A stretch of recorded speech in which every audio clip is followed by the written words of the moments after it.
Hello बच्चों, हम लोग जो चैप्टर पढ़ रहे हैं that is chemical coordination and integration.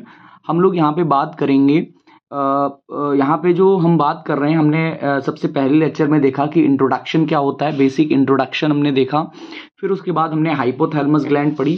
Then उसके बाद हमने पिट्यूटरी पढ़ी, पिनियल पढ़ी, और फिर हमने पढ़ी यहाँ पे थायराइड ग्लैंड, और देन पैराथायराइड ग्लैंड। अब हम पढ़ने जा रहे हैं पैराथायराइड ग्लैंड। ठीक है, ये दोनों ग्लैंड जो है हमारे नेक रीजन में पाई जाती हैं, और जो ऊपर वाली जो 3 ग्लैंड हम लोगों ने पढ़ी हैं दैट इज ब्रेन रीजन में, वो ग्लैंड हमने पढ़ी है। ठीक है, तो आज हम बात करेंगे पैराथायराइड ग्लैंड के बारे में। What is parathyroid gland? तो पैराथायराइड ग्लैंड को पढ़ने के लिए, समझने के लिए सबसे पहली जो चीज हमें समझनी चाहिए, सबसे पहली चीज जो हमें समझनी चाहिए, वो पैराथायराइड ग्लैंड होती कहाँ है। पहली चीज तो इसकी हमें लोकेशन पता होनी चाहिए। लोकेशन क्या होती है? लोकेशन पता करने के लिए हमें यहाँ पे ये पता होना चाहिए कि ये होती कहाँ पे है। तो हमने देखा था कि ये हमारी ट्रेकिया है, मान लो। ठीक है, ट्रेकिया के, ये हमारी ट्रेकिया होती है। ठीक है, ट्रेकिया है, और ट्रेकिया के दोनों साइड, ट्रेकिया के दोनों साइड हमने पिछले लेक्चर में हमने देखा था कि 2 लोब यहाँ पे पाए जाते हैं। ठीक है, थायराइड ग्लैंड के 2 लोब पाए जाते हैं ट्रेकिया के आइदर साइड, ट्रेकिया के आइदर साइड ये दोनों लोब्स पाए जाते हैं। और ये दोनों लोब जो होते हैं वो आपस में कनेक्ट होते हैं, कनेक्ट होते हैं एक एक एक थिन फ्लैप के द्वारा। एक थिन फ्लैप यहाँ पे होता है, एक थिन फ्लैप के द्वारा ये आपस में क्या होते हैं, इंटरकनेक्टेड होते हैं, एक इस तरीके से इंटरकनेक्टेड होते हैं। तो ये इस कनेक्टिव टिश्यू का नाम क्या होता है? इस कनेक्टिव टिश्यू का नाम क्या होता है? इस कनेक्टिव टिश्यू, इस थिन फ्लैप कनेक्टिव टिश्यू का जो नाम होता है that is thin flap connective tissue का जो नाम होता है वो होता है यहाँ पे इस्थमस। क्या होता है?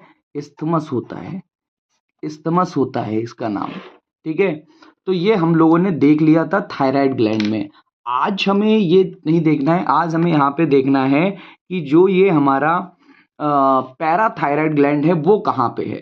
तो जो पैराथायराइड ग्लैंड है वो थायराइड ग्लैंड के ईच लोब में पाई जाती है।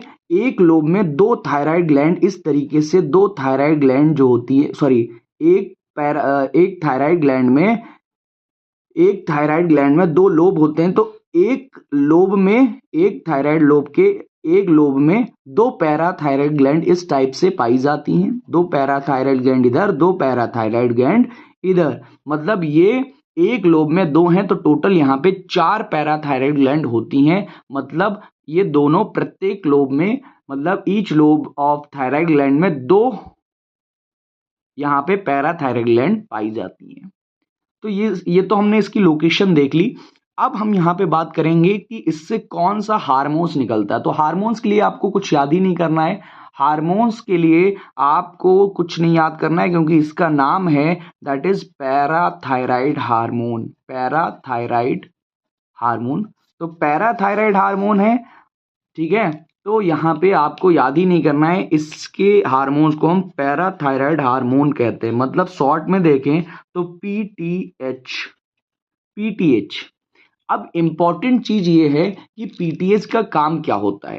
पीटीएच का काम क्या होता है, पीटीएच का फंक्शन क्या होता है? ये हमारे ब्लड कैल्शियम लेवल को, ब्लड कैल्शियम लेवल को क्या करता है, मेंटेन करता है। मेंटेन, ब्लड हमारे क्या करता है, ब्लड कैल्शियम लेवल को क्या करता है, मेंटेन करने का काम करता है।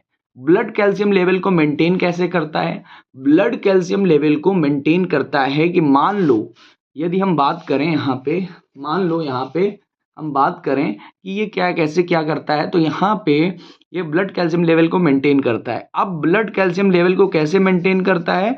तो ये ब्लड में कैल्शियम का जो लेवल होता है, ब्लड में कैल्शियम का जो लेवल होता है वो क्या कर देता है, हाइपर कर देता है।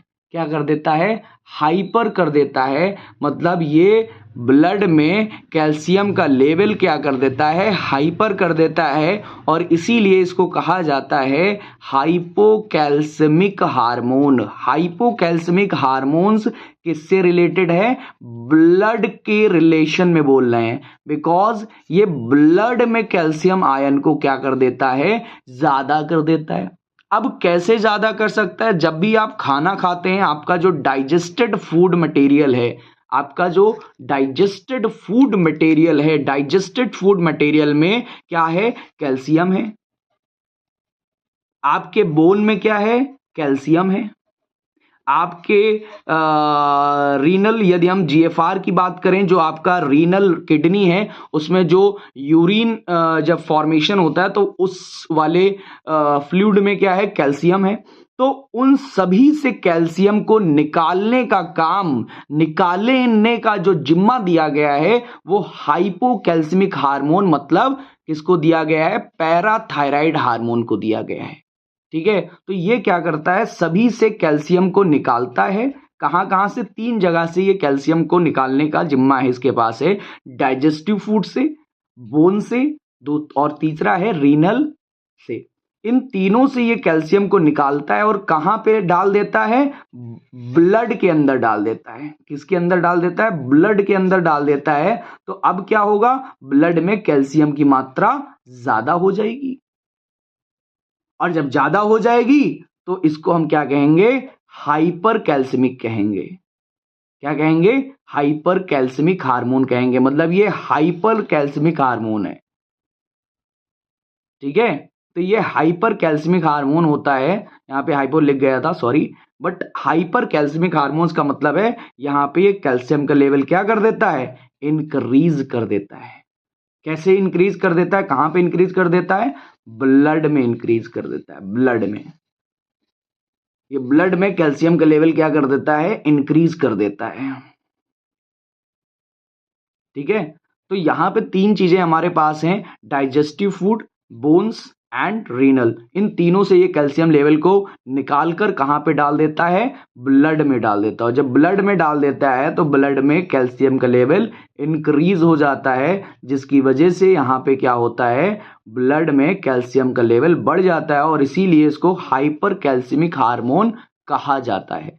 ठीक है, तो ये चीजें यहां पे आपको समझनी है। तो ये ब्लड के कैल्शियम लेवल को बढ़ाता है, और घटाने वाला हमने पिछली प्रीवियस क्लास में देखा था कि घटाने का काम कौन करता है, ब्लड कैल्शियम लेवल को घटाने का काम कौन करता है, घटाने का काम टीसीटी करता है। टीसीटी एक थायराइड ग्लैंड से हार्मोन निकलता है, थायरोकैल्सिटोनिन। ठीक है, वो घटाने का काम करता है और ये बढ़ाने का। तो इन दोनों के काम क्या है, अपोजिट हैं। इन दोनों के काम क्या है, अपोजिट हैं, और इसलिए इसको कहा जाता है एंटागोनिस्ट।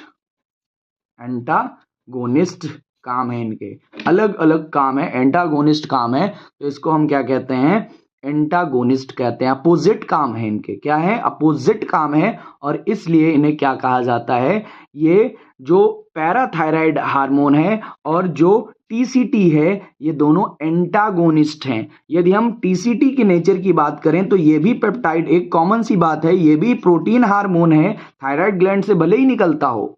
थायराइड ग्लैंड से जो हार्मोन्स निकलते हैं वो आयोडीन नेचर के होते हैं, लेकिन एक स्पेशल टाइप का हार्मोन है टीसीटी, जो थायराइड ग्लैंड से तो निकलता है, लेकिन कैसा होता है, पेप्टाइड नेचर का होता है, पेप्टाइड नेचर का होता है।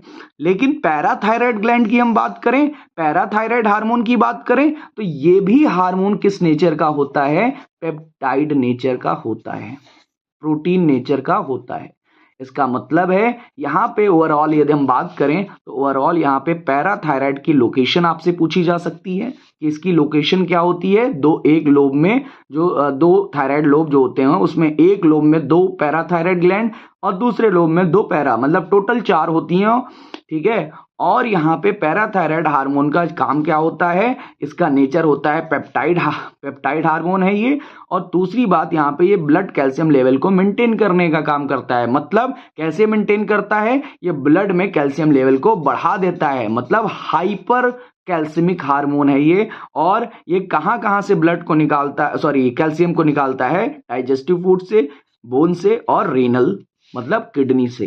ठीक है। तो इस तरीके से हमारा पैराथायराइड जो ग्लैंड है वो काम करता है। पैराथायराइड एक एंडोक्राइन ग्लैंड है जो एक हार्मोन निकालती है, दैट इज पैराथायराइड हार्मोन। ठीक है। तो इस तरीके से ये पूरी ग्लैंड हमारी यहीं से खत्म हो जाती है सारे। Thank you for watching the video and next video जो हम देखेंगे थाइमस ग्लैंड की देखेंगे। Thank you.